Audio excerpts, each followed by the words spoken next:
It's been so cool to get to talk about kind of the nuts and bolts of the business. I would be remiss if we didn't dive into leadership a little bit because it's Okay. something both Ben and I are really passionate about. So let's end the conversation talking about that. I would love to learn about your leadership philosophy in general in an industry full of uncertainty. How do you get up in the morning and stay motivated and stay balanced, or do you? Stay balanced, maybe not. Work-life balance is a great concept, but when you're running a small business and there's just not I don't think balance is the right word. I think if you have a passion for it, then there's a reason to show up and you feel excited about what you're doing in the day, that's all that really matters. So from a leadership perspective, it's challenging because there's a lot of tasks that still are on my plate in spite of shuffling them off to various teams and various people. So it's balancing getting the work done with managing the overall business. And a phrase that somebody told me years ago that has stayed top of mind is that I need to be in a place where I can work on the business, not in the business. And so trying to keep that in mind with dedicating specific time to really be the thought leader, and that's an overused term, but really drive strategy and vision for the business so that all the tasks that happen along the way actually are useful and productive because we can't afford to waste anybody's time.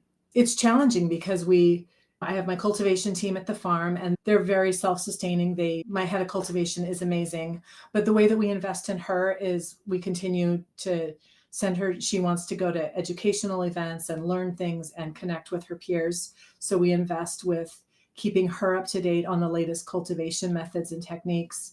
And we invest in the technology at the farm and just really think about how we can drive the brand in other states where we have a different model. So it's a lot of moving parts and a lot of different pieces, but being able to take time separately from all of the daily tasks to just envision what that looks like has been really important. Yeah. And when you talk about creating that mix of working on the business versus in the business, fostering the team, mentoring them, supporting them in their growth, do you have a kind of rhythm of business, like a way that you structure your life to make sure that you are making time for all of these things?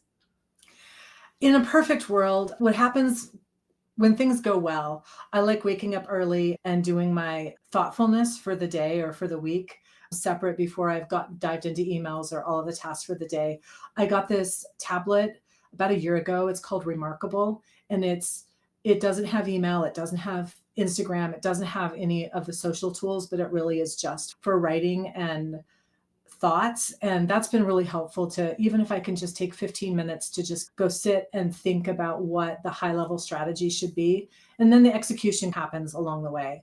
But I think that's the key is creating time so that the strategy can get what it deserves in terms of time.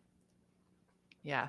It sounds like really like settling in with yourself is a part of that process, showing up for you in the morning, doing that work so that then you can be clear and focused once you're in your day. I love that. I think that sometimes we think that the work is in our business or even on Mhm. our business, but it's often actually on ourselves. And 100%. And so I do that. I don't do it as often as like I should. I don't like saying I should because if I should, then I would. But doing that often, as well as taking care of yourself physically, having a good workout routine, eating well, all of those things that we know about taking care of our bodies are really important because if our bodies fail, then the business suffers. So staying healthy, whatever that means to you, not to be all preachy about what you should be doing in your life, but find those things that help you feel better. And then that makes you a better leader. yes. Amen. Amen.